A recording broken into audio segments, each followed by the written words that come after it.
comptez sur vos enfants pour vous soutenir dans vos années dorées. Que se passe-t-il si ils ne le peuvent pas ou ne le veulent pas? Si est une réalité difficile, mais il est essentiel de la confronter. Aujourd'hui, nous révélons les 3 piliers d'une fille sécurisée et heureuse qui n'y dépendent pas de vos enfants. Ce sont les secrets pour vieillir avec dignité, indépendance et tranquillité d'esprit. Peu importe ce que la vie vous réserve. Appuyez sur le bouton j'aime, partagez cette vidéo avec vos proches et abonnez-vous pour plus de sagesse qui change la vie. Déverrouillons ensemble le chemin vers une retraite vraiment épanouissante. Partie 1. 3 piliers pour une vieillesse sécurisée et heureuse. Beaucoup pensent qu'en vieillissant, ils doivent compter sur leur enfant, pensant qu'après une vie de travail acharné pour les élever, il est désormais de leur responsabilité de nous rendre l'appareil. Cependant, cette croyance n'est pas toujours fondée. Nos enfants ont leur propre vie, leurs propres préoccupations et leurs propres fardeaux. Ils ne peuvent pas toujours être là pour nous soigner à mesure que nous vieillissons. Pour profiter d'une vieillesse paisible et heureuse, nous devons nous construire nous-mêmes les 3 piliers suivants.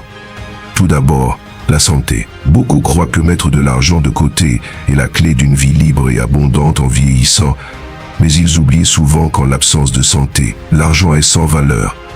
Le proverbe « la santé et la richesse » est vrai dans toutes les situations. Quand nous sommes jeunes, nous sommes souvent tellement absorbés par le travail que nous négligeons notre santé, échangeant parfois notre bien-être contre le succès. Pourtant, à mesure que nous vieillissons, nous nous retrouvons prêts à échanger tout pour retrouver notre santé. Il est important de réaliser qu'attendre la vieillesse pour se soucier de sa santé est trop tard. Un corps sain est la base d'une vie heureuse, et même avec une grande richesse, si nous sommes constamment malades, quel sens à la vie? En vieillissant, nos corps s'y affaiblissent naturellement, et même si nos enfants sont affectueux et souhaitent prendre soin d'eux, ils peuvent manquer de temps, d'énergie ou de moyens.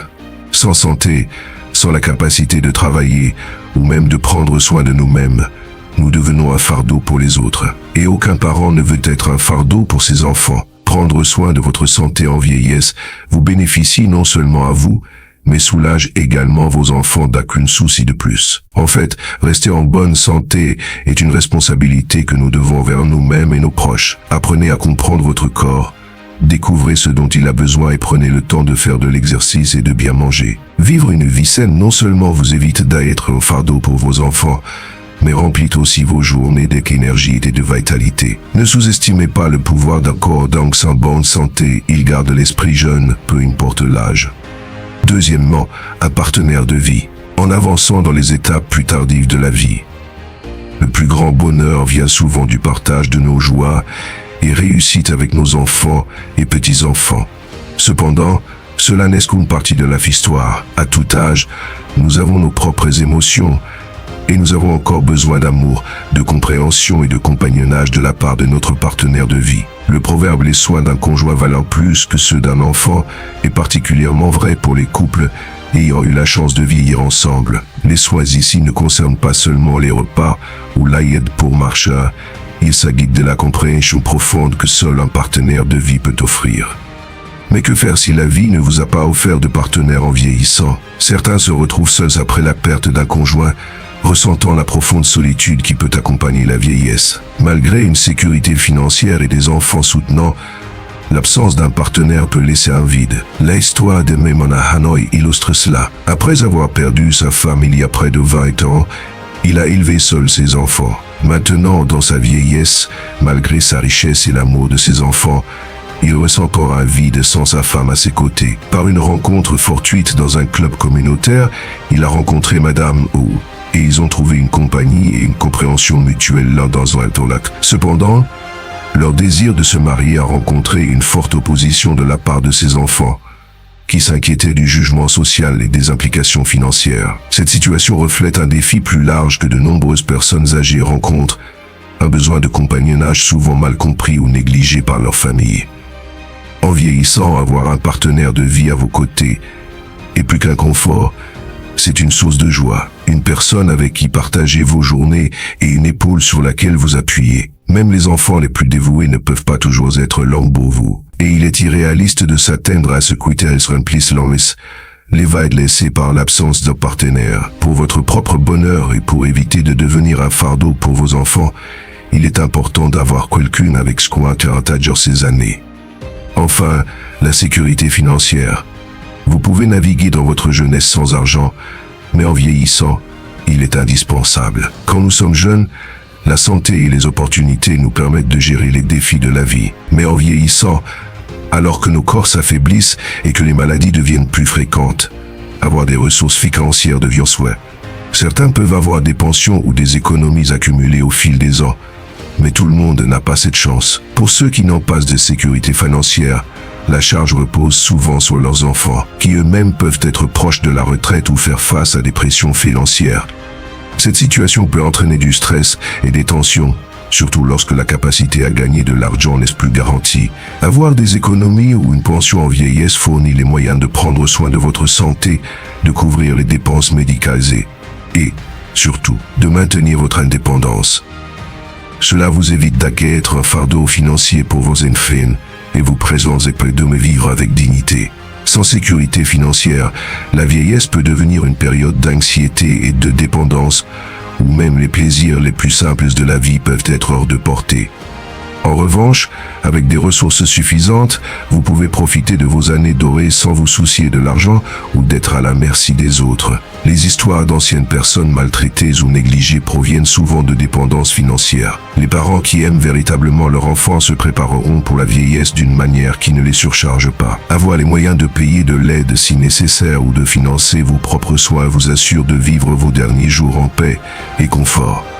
Chers amis, les cultures asiatiques ont traditionnellement mis l'accent sur les enfants comme le principal soutien pour leurs parents vieillissants. Cependant, dans le monde actuel, il est important d'adopter une approche plus proactive, comme on le voit dans de nombreux pays développés. En préparant votre propre vieillesse, en maintenant votre santé, en sécurisant vos finances et en chérissant votre partenaire de vie, vous pouvez garantir une vie de dignité et de bonheur, sans dépendance inutile à vos enfants. Ces trois piliers, la santé, un partenaire de vie et la sécurité financière sont les bases les plus fiables pour une vieillesse paisible et épanouissante. Si ces histoires vous inspirent et vous motivent à agir, veuillez commenter 9. Sinon, commentez 0. Votre retour est très important pour nous. Partie 2. 3 secrets pour s'épanouir après la perte de votre conjoint. Vous êtes-vous déjà demandé comment vous feriez face si vous perdiez votre conjoint? La vie peut être imprévisible, et la perte d'un partenaire peut vous laisser un sentiment de vide et de désorientation. Mais que faire s'il existait des secrets non seulement pour survivre, mais pour s'épanouir après une perte profonde? Rejoignez-nous alors que nous découvrons les histoires inspirantes de 3 individus qui ont navigué à travers ce voyage difficile et partageons les leçons les plus importantes qu'ils ont apprises. Découvrez comment vous pouvez trouver de l'espoir, de l'indépendance et du bonheur même après la perte la plus déchirante. Life in this world is unpredictable. You never know how far the person you love can accompany you, Misaki said. Life is like a train, and everyone can only accompany you for part of the journey. When they have to get off, you should be grateful because they have spent wonderful time with you. Si quelqu'un peut vous accompagner tout au long du voyage, vous devez être encore plus reconnaissant. Avoir un partenaire lorsque vous êtes jeune et lorsque vous êtes vieux est de bénédiction. Mais tout l'amour ne peut pas durer toute une vie. Certains partenaires quittent ce monde prématurément en raison de maladies ou de catastrophes. Lorsque le conjoint est parti, la maison devient vide, comme si la vie avait perdu son soutien. Cependant, peu importe à quel point cela peut être triste ou douloureux, le temps ne s'arrête pour personne et le défunt ne reviendra pas à la vie. Lorsque votre conjoint décède, vous devez vous guérir tout en vivant bien votre vie. 3 personnes expérimentées partagent leurs histoires personnelles pour dire aux auditeurs du vie et âgés que si votre conjoint part en premier, vous devez refuser de faire 3 choses pour vivre une vie décente dans vos années suivantes. En faisant cela, vos années ultérieures seront confortables et agréables. 1. S'immerger dans un chagrin excessif trop longtemps. Imaginez perdre quelqu'un qui a été à vos côtés pendant une grande partie de votre vie. Le vide est profond, et les souvenirs peuvent être à la fois un réconfort et une source de douleur profonde. L'histoire de Calista est un récit de chagrin et de résilience. À 67 ans, elle a affronté la perte inimaginable de son mari et s'est retrouvée à un carrefour. Comment continuer lorsque la personne que vous aimez le plus est partie? Le voyage de Calista, de la désespérance à la découverte d'un nouveau but dans la vie, témoigne de la force de l'esprit humain. Son histoire n'est pas seulement une question de chagrin, mais aussi de redécouverte de l'espoir et d'apprentissage pour vivre à nouveau. Rejoignez-nous alors que nous plongeons dans son récit touchant et découvrons comment même dans les moments dont les plus sombres, il est possible de trouver la lumière et le sens. Calista, âgée de 67 ans, a déclaré « Quand j'avais 54 ans, mon mari est décédé. Chaque fois que je me remémore le moment où il est parti, j'ai encore du mal à accepter. Pendant ces jours-là, j'étais comme un cadavre ambulant, sentant que la vie n'avait aucun sens. Souvent, je pensais que je pourrais aussi bien le suivre. Je pleurais souvent jusqu'à m'endormir, surtout la nuit où je ne pouvais pas dormir pendant des nuits entières. En regardant le grand lit double où je me trouvais maintenant seul, il était inévitable de se sentir triste. Mais chaque fois que je regardais nos vieilles photos, souriant si heureux, je pensais peut-être que je devrais persister encore un peu. Mon mari ne voudrait pas que je vive ainsi. Peu importe à quel point j'étais triste, les larmes ne le ramèneraient pas. Alors j'ai continué à être triste. Vivre bien et le laisser, dans un autre monde, se sentir en paix est ce que je devais faire. Calista a finalement compris. En effet, la séparation entre la vie et la mort est la triste la plus triste au monde. Mais les défunts sont partis, et les vivants continuent. Peu importe à quel point le passé était heureux, ou combien les souvenirs sont doux. Vous ne pouvez pas toujours vous attarder sur le passé et négliger la beauté du présent et les espoirs futurs. Apprendre à regarder vers l'avenir et à vivre bien dans le présent est non seulement un devoir envers soi-même, mais aussi une manière de laisser le conjoint décédé reposer en paix. Lorsque le conjoint est parti en premier, restez calme, réconfortez-vous, prenez bien soin de votre santé, gardez un esprit clair et ne laissez pas le chagrin vous envahir. Ajustez progressivement votre état d'esprit, retrouvez confiance en vous et vivez une vie autonome et forte. Réjouissez-vous. Mangez quand vous en avez envie. Dormez quand vous le pouvez. Promenez-vous dans le parc et flânez dans les rues. Ne comptez pas sur les autres. Apprenez à apprécier la solitude avec élégance et sagesse en cultivant votre monde spirituel et votre solitude comme si vous dégustiez un vin vieux, savourant votre vie sans fin. Lorsque vous vous sentez seul, vous pouvez consulter des amis, parler de tout et trouver de la joie dans la joitude. Ainsi, les années solitaires seront encore agréables. Faire face à la perte d'un partenaire de toute une vie est l'une des expériences les plus difficiles auxquelles quelqu'un puisse. L'histoire de Calista met en lumière pourquoi ce sujet est si important à discuter et à comprendre. Premièrement, son expérience montre que le chagrin est une émotion universelle qui ne discrimine pas par âge, origine ou culture. Cela nous rappelle que ressentir une profonde tristesse et solitude après la perte d'un être cher est normal et fait partie de l'expérience humaine partagée. Cette compréhension peut aider les gens à se sentir moins isolés dans leur chagrin, sachant que d'autres ont traversé des luttes similaires. Deuxièmement, le parcours de Calista, passant de la désespérance à la découverte d'un nouveau but, souligne l'importance de la résilience. La vie peut apporter des changements inattendus et douloureux, mais son histoire montre qu'il est possible de reconstruire et de trouver du sens même après une perte significative. Ce message est crucial car il offre de l'espoir à ceux qui luttent actuellement. Il leur dit que bien que la douleur puisse ne jamais disparaître complètement, il existe un chemin à suivre qui inclut la joie et l'épanouissement. De plus, l'histoire de Calista souligne l'importance des soins personnels et de la santé mentale en période de chagrin profond. Il est facile de négliger son bien-être. La décision de Calista de se concentrer sur sa santé, de trouver de la joie dans les petites choses et de se tourner vers des amis met en évidence des étapes pratiques qui peuvent aider d'autres personnes dans des situations similaires. Cela encourage les gens à prendre soin d'eux-mêmes, à chercher du soutien et à ne pas avoir peur de retrouver la vie. En outre, son histoire parle du pouvoir des souvenirs et de leur rôle dans la guérison.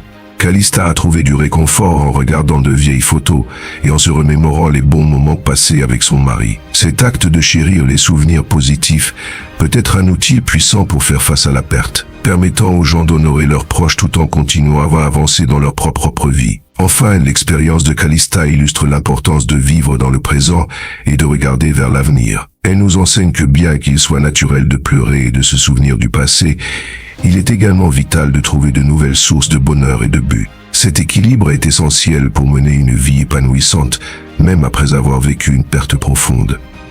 En conclusion, l'histoire de Calista est un puissant rappel de la résilience de l'esprit humain. Elle nous enseigne l'importance des soins personnels, le pouvoir des souvenirs dans la guérison et la nécessité de trouver un équilibre entre honorer le passé et embrasser l'avenir. Son parcours offre de l'espoir et des conseils pratiques pour quiconque fait face au difficile processus de deuil. 2. La surdépendance à l'égard des enfants pour le reste de votre vie. Vous êtes-vous déjà demandé ce que cela signifie pour les parents âgés de vivre avec leurs enfants adultes? Trouvent-ils du réconfort et du bonheur, ou cela conduit-il à des défis et des douleurs inattendues? Dans notre histoire, Madame Amber, une veuve de 65 ans, partage son parcours sincère de vie avec sa fille avant de décider de vivre seule.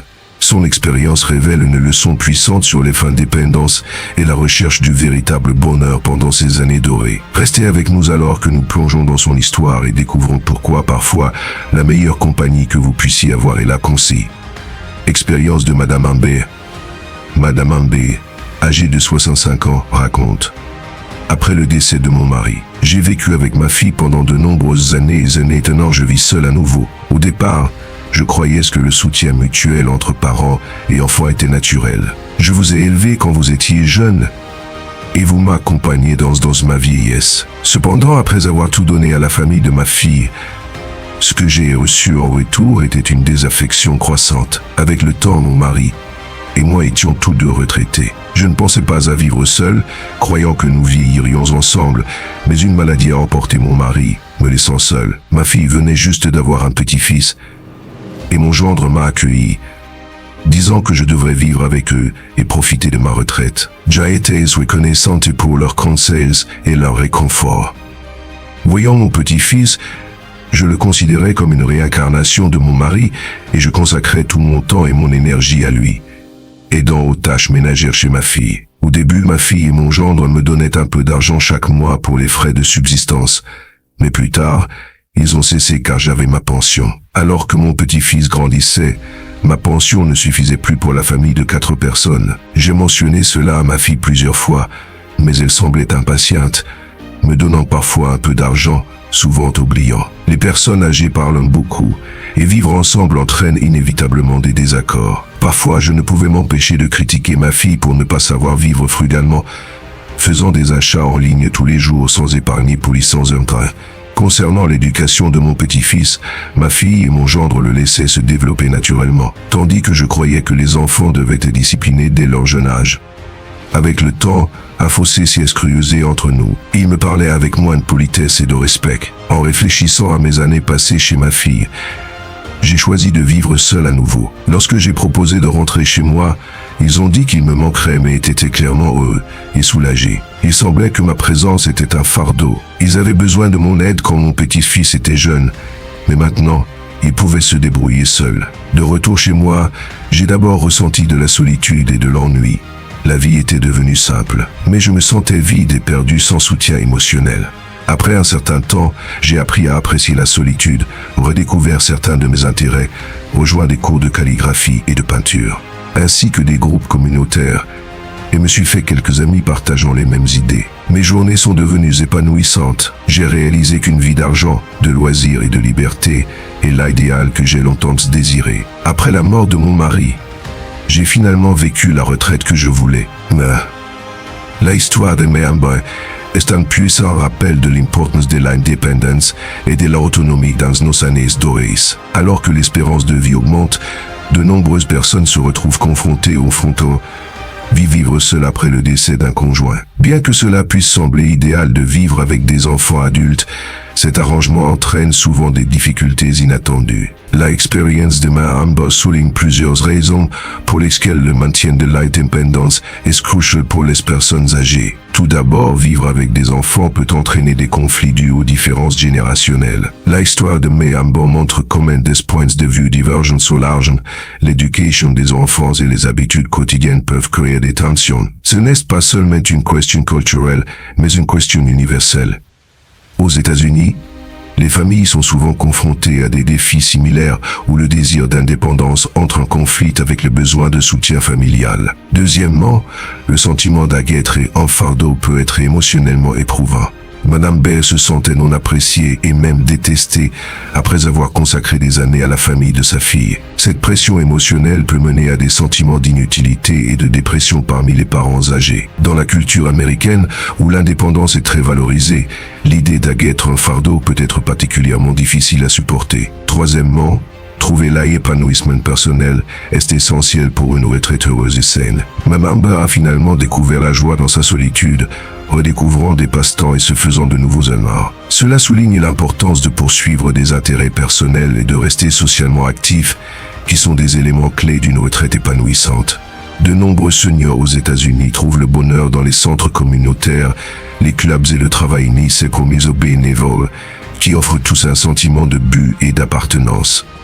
En conclusion, bien que vivre avec des enfants adultes puisse sembler être une solution pratique pour les parents âgés, la histoire de Mère Amber montre que l'indépendance conduit souvent à une place grande et à un épanouissement. Encourager les personnes âgées à trouver leur propre chemin et à maintenir leur autonomie peut mener à une retraite plus satisfaisante et digne. C'est une leçon qui résonne profondément dans la culture américaine, où la recherche du bonheur et de l'indépendance est une valeur fondamentale. 3. Trouve précipitamment un nouveau partenaire ou se remarier. Envisagez-vous de trouver un nouveau partenaire ou de vous remarier dans vos avancées? Avant de franchir ce pas, écoutez l'histoire de Madame Kelly. À 62 ans, elle pensait avoir trouvé de la compagnie après le décès de son premier mari, mais elle a été confrontée à des défis inattendus et à un chagrin de cœur. Son expérience sert de mise en garde pour quiconque envisage le remariage dans ces années dorées. Rejoignez-nous pour explorer les risques et les réalités du remariage chez les personnes âgées à travers le parcours de Madame Kelly. Vous pourriez trouver des aperçus précieux qui pourraient vous éviter des regrets. Tuture. Expérience de Madame Kelly. Madame Kelly, âgée de 62 ans, raconte: ayant vécu de mariage, mon premier mari est décédé lorsque j'avais 53 ans. 3 ans plus tard, je me suis remarié, mais j'ai divorcé au bout d'un an. Penser à mon second mariage me fait encore mal et me met en colère. Je veux partager mon expérience pour appeler aux autres ce qu'ils pourraient montrer en se remariant. À 50 ans, j'ai pris ma retraite, espérant voyager avec mon mari après sa retraite pour rattraper le temps perdu. Malheureusement, il est décédé de maladie avant de pouvoir prendre sa retraite. Après sa mort, j'étais dans une profonde tristesse pendant longtemps. Mon fils, voyant ma dépression, était inquiet et voulait que je vive avec lui, mais je ne voulais pas le déranger. Ils étaient déjà assez occupés. Mon fils a alors voulu m'inscrire dans un groupe de voyage pour seniors afin de me remonter le moral, mais je ne voulais pas le déranger. J'ai donc moi-même inscrit dans un cours de danse et de récitation de poésie. Là, j'ai rencontré mon deuxième mari, M. Au début, nous étions juste des connaissances. Un jour, je me suis foulé la cheville en descendant les escaliers. Jay m'a immédiatement aidé à l'hôpital et s'est occupé de moi à la maison pendant ces quelques jours. Je ne pouvais pas assister aux cours, mais il est venu tous les jours m'aider. Peu à peu, nous nous sommes rapprochés. 2 mois plus tard, M. J m'a demandé en mariage, disant qu'il m'aimait et voulait vivre ensemble pour nous soutenir mutuellement. J'étais heureuse, mais je n'ai pas accepté immédiatement, disant que j'en parlerais avec mon fils. Mais mon fils n'était pas contre, mais a suggéré de rencontrer la famille de mes J pour voir comment ils étaient. J'ai accepté volontiers. Cette nuit-là, les 2 familles ont dîné ensemble. Après cela, mon fils m'a conseillé d'observer davantage et de ne pas se m'y précipiter dans le mariage, mais je ne l'ai pas écouté, pensant que j'ai été assez bien. Quelques jours plus tard, nous avons enregistré notre mariage et je suis emménagé chez lui. Au début, nous nous entendions bien que je fasse tout le ménage. Cela ne me dérangeait pas car je le faisais avant. Les conflits ont commencé lorsque 3 vieilles amies m'ont invité à voyager. J'ai accepté sans hésiter, mais j'ai été mécontent, disant que personne ne ferait le ménage si je partais. Je trouvais cela injuste. Était-ce mon rôle de faire le ménage? Ce jour-là, nous avons eu une vive dispute. Il a dit des choses blessantes, insinuant que j'étais inutile si je ne faisais pas le ménage. Pour la première fois, j'ai douté du mariage. Mais, en rentrant du voyage, les choses sont aggravées. Le fils de M. J a divorcé, nous laissant un petit-fils avec nous. Au début, je m'occupais comme si c'était le mien. Mais il était gâté et difficile avec la nourriture et faisait des crises de colère lorsqu'il était montante. Après quelques jours, je ne pouvais plus supporter. J'ai parlé à Monsieur G suggérant que son fils prenne le petit-fils. J'ai a fortement opposé, disant « Tu n'es pas la mère de mon petit-fils, donc ne t'en mêle pas. Si tu ne peux pas le faire, reste à l'écart. » Je me suis senti extrêmement lésé, comprenant enfin que le remariage à cet âge est difficile. Il est difficile d'obtenir l'acceptation de la famille du nouveau partenaire, mais après des mois de souffrance, j'ai demandé le divorce car je ne pourrais plus rouler. Heureusement, le divorce s'est déroulé sans encombre. En réfléchissant maintenant, je pense que vivre seul peut être solitaire, mais c'est mieux que de faire face à autant de problèmes. 1. Comprendre les défis et les risques du remariage à un âge avancé est crucial pour plusieurs raisons. La histoire de Matt Kelly illustre les complications potentielles qui peuvent surgir lors du mélange de vie à un âge plus avancé. Tout d'abord, les remariages chez les personnes âgées impliquant souvent des habitudes et des points de vue profondément ancrés, développés en chimo. Ces différences peuvent rendre difficile la vie harmonieuse ensemble. Contrairement aux couples plus jeunes, les personnes âgées peuvent trouver plus difficile de s'adapter au mode de vie et aux attentes d'un mode. Madame Kelly a vécu cela en clashant avec les responsabilités ménagères et les plans de voyage. De tels conflits peuvent entraîner un stress et une insatisfaction importante. Deuxièmement, l'acceptation par la famille du nouveau partenaire peut être difficile à obtenir. Les enfants et petits-enfants plus âgés peuvent avoir des routines et des attentes établies que le nouveau conjoint perturbe. Dans le cas de Madame Kelly, le fils et le petit-fils de G ont ajouté une tension inattendue à son nouveau mariage. Le manque d'acceptation et de coopération de la part des membres de la famille peut créer un environnement de tension et de ressentiment, rendant plus difficile le succès du mariage. De plus, la préparation émotionnelle est un autre facteur critique. Après la perte d'un conjoint, la solitude et la peur de l'avenir peuvent pousser quelqu'un à chercher rapidement de la compagnie. Cependant, cette précipitation peut conduire à négliger des signes d'alerte potentiels. La décision rapide de Madame Kelly de se marier avec G malgré les conseils de son fils de prendre le temps d'observer a finalement conduit à une déception et un autre divorce. La guérison émotionnelle et une évaluation soigneuse des besoins et attentes personnelles sont essentielles avant d'entrer dans un nouveau mariage. Enfin, les complications financières et juridiques sont courantes dans les remariages chez les personnes âgées. Les questions telles que l'héritage, les décisions en matière de soins de santé et la division des actifs peuvent devenir contentieuses. Bien que l'histoire de Madame Kelly ne traite pas de ces aspects, ils sont des considérations importantes pour quiconque envisage de se remarier plus tard dans la vie. En conclusion, bien que la compagnie à un âge avancé soit précieuse, l'expérience de Kelly souligne l'importance d'une réflexion soigneuse et discrète et d'une évaluation approfondie avant de décider de se remarier. Comprendre ces défis potentiels peut aider les individus à prendre des décisions éclairées qui mènent à des relations plus heureuses et plus stables. Partie 3. Maison de retraite ou non. Un choix pour les années dorées. Les dernières années de la vie sont souvent décrites comme une période de tranquillité et de réflexion. Cependant, pour de nombreux seniors, la question de l'endroit où passer ces années peut être une source d'anxiété et de débat. Le modèle traditionnel de vie dans la maison familiale cède progressivement la place à des options alternatives, les maisons de retraite devenant un choix de plus en plus populaire. Mais une maison de retraite est-elle le bon choix pour tout le monde? Explorons les complexités de ces décisions. Avantages des maisons de retraite. L'un des principaux avantages des maisons de retraite est les soins 24 heures sur 24 ans qu'elles fournissent. Pour les personnes âgées ayant des problèmes de santé chroniques ou des difficultés de mobilité, la présence constante de professionnels médicaux et de personnel qualifié peut être une bouée de sauvetage. Ce niveau de soins garantit que toute urgence médicale est traitée rapidement, offrant une tranquillité d'esprit aux résidents et leurs familles. De plus, les maisons de retraite favorisent un sentiment de communauté et d'interaction sociale, ce qui est vital pour lutter contre la solitude et l'isolement. Des défis courants chez les personnes âgées. Les activités organisées, les repas en groupe et les espaces partagés offrent de nombreuses opportunités aux résidents de se connecter avec leurs pairs, de nouer de nouvelles amitiés et de participer à des conversations stimulantes. En outre, les maisons de retraite peuvent alléger la charge des membres de la famille qui peuvent avoir du mal à fournir des soins adéquats en raison d'engagements professionnels ou de simil, Manque de connaissances spécialisées. Les soins professionnels dans ces établissements permettent aux familles de se concentrer sur le temps de qualité passé avec leur type 1, libérés du stress et responsabilités de soins.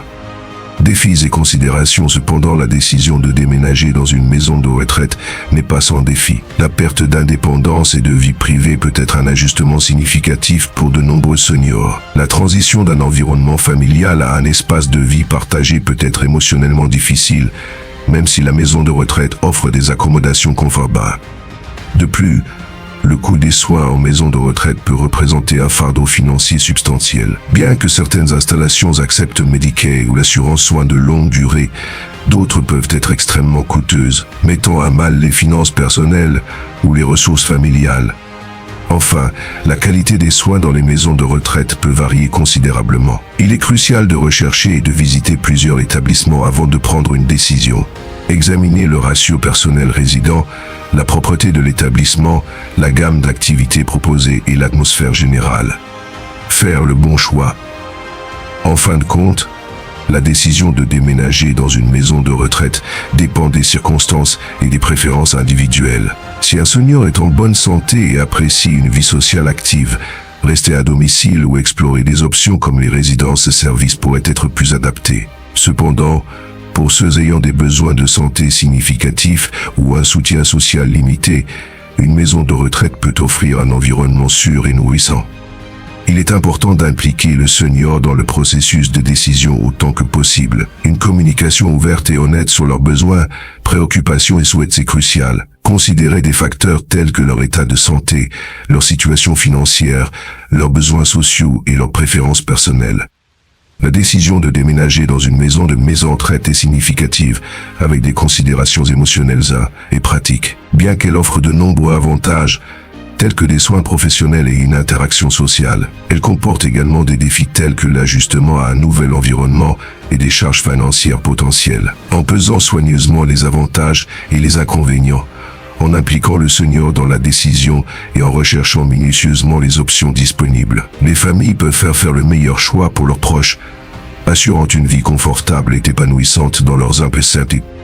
En conclusion, embrasser l'indépendance et se concentrer sur ces trois piliers: autonomie, stabilité financière et maintien de solides connexions sociales peut mener à une vieillesse plus sécurisée et épanouissante. En ne comptant pas trop sur vos enfants, vous préservez non seulement votre propre autonomie, mais vous contribuez également à une dynamique familiale plus saine. Il est essentiel de prendre des mesures proactives dès maintenant pour garantir que vos années avancées soient marquées par le bonheur et la tranquillité d'esprit. Si vous avez trouvé ces conseils précieux, merci de donner un pouce bleu à cette vidéo et de la partager avec d'autres qui pourraient bénéficier de ces conseils. N'oubliez pas de vous abonner à notre chaîne pour plus d'astuces et d'aperçus sur la façon de vivre votre meilleure vie en vieillissant. Votre soutien nous aide à continuer à vous apporter un contenu significatif. Merci de votre visionnage et nous avons hâte de vous retrouver dans la prochaine vidéo.